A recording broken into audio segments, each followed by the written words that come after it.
आज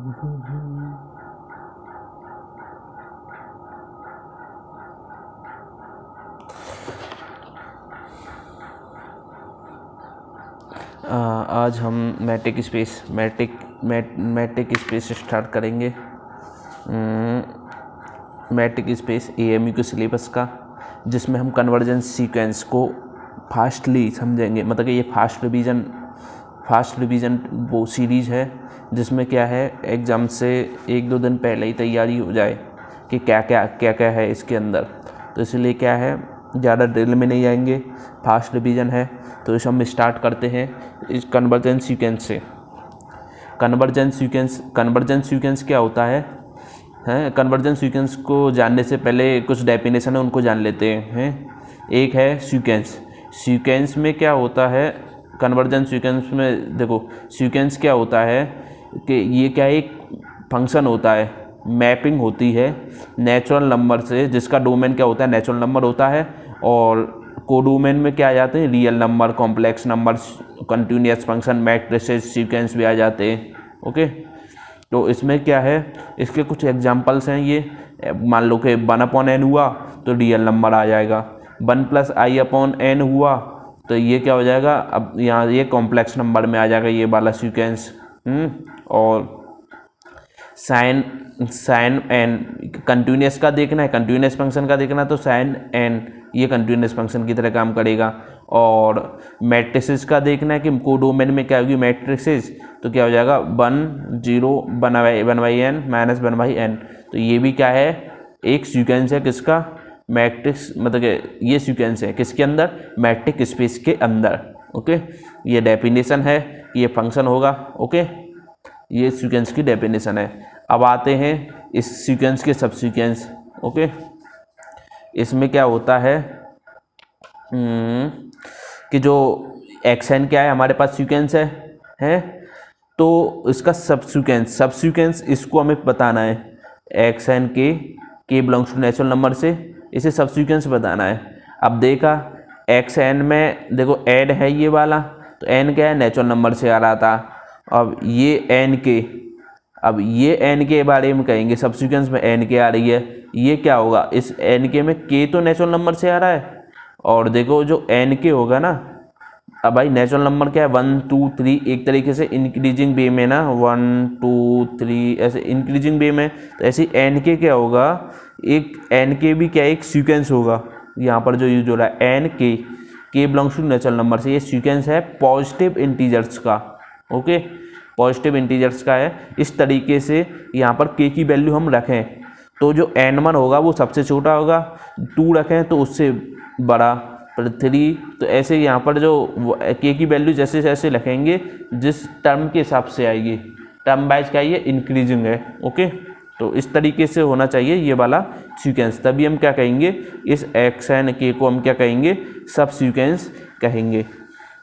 अब आता है कांस्टेंट सीक्वेंस में कुछ नहीं है, मतलब कि हर एक टर्म की वैल्यू क्या आएगी, एक फिक्स वैल्यू आएगी है। मान लीजिए वो फिक्स वैल्यू c है, ये वाली c है, और c कहाँ से बिलोंग कर रही है, रियल नंबर से, कोडोमेन से बिलोंग कर रही है ये है।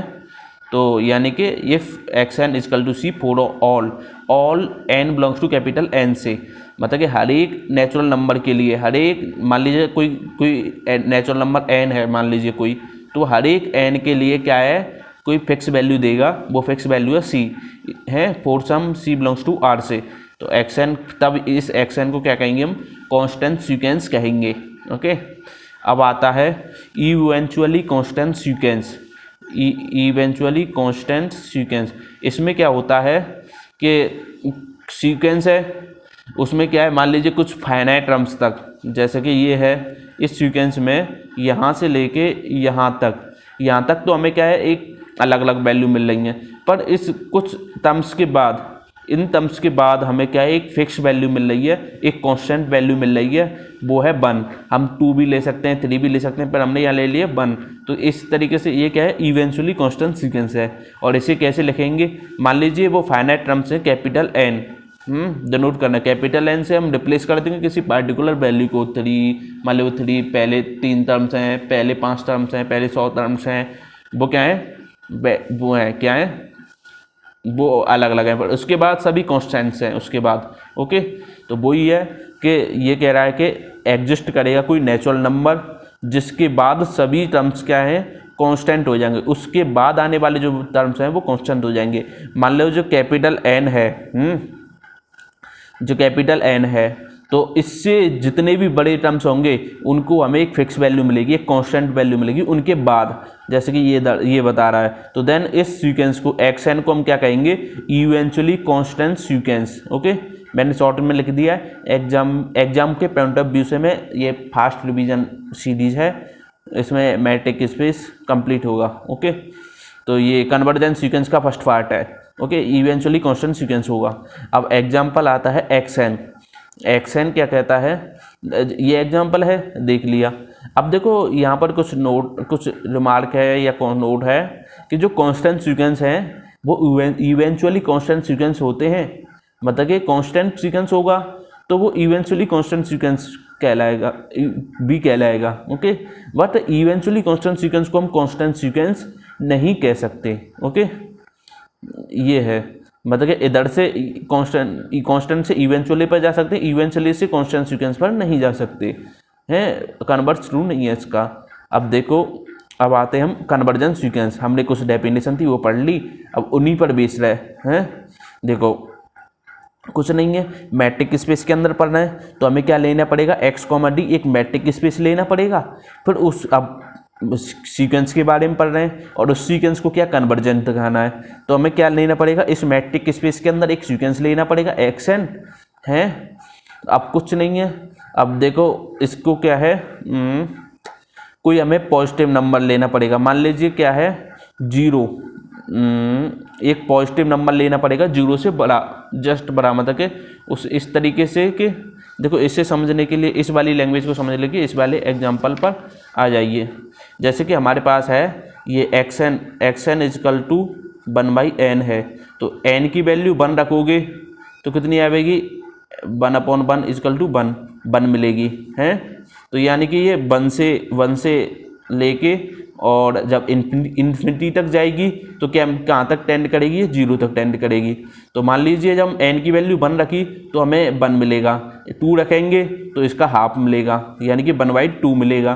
तो ऐसे ही ये कहाँ पर जा रही हैं, इस 0 के क्लोज आ रही हैं। तो हम 0 में इस कोई फिक्स नंबर, मान लीजिए हमने कोई 1/2 ऐड किया, 0 प्लस 1/2, तो एक ये वाला इंटर 0 प्लस 1/2 यानी कि 1/2, और एक ले लेते हैं 0 माइनस 1/2, कोई पॉजिटिव नंबर ऐड कर दिया और माइनस कर दिया, इससे हमें क्या है, एक इंटरवल मिल गया। इस इंटरवल के अंदर देखा इनफाइनाइट टर्म्स हैं, इनफाइनाइट टर्म्स आ रहे हैं इस सीक्वेंस के क्या इनफाइनाइट टर्म्स आ रहे हैं, जैसे कि 1 2 3 4 ये सब इनफाइनाइट टर्म्स आ रहे हैं। यहाँ देखो इसी के क्लोज, इसके अंदर, तो किसके अंदर किसके नेबरहुड में आ रहे हैं, 0 के नेबरहुड में आ रहे हैं, 0 के। इसीलिए हम क्या कहेंगे, तो क्या कहेंगे कि जो एप्सिलॉन है तो 1/2 किसकी तरह काम कर रहा है, एक पॉजिटिव नंबर की तरह। तो हमें अब हम कोई फिक्स नंबर, तो कोई पार्टिकुलर नंबर तो ले नहीं सकते, इसीलिए हमें सभी नंबर को भी रिप्रेजेंट करना है। इसलिए सभी नंबर को रिप्रेजेंट करने के लिए हमने क्या एप्सिलॉन ले लिया। तो हमें क्या है, कोई इंटरवल बनाने के लिए एप्सिलॉन की जरूरत पड़ेगी।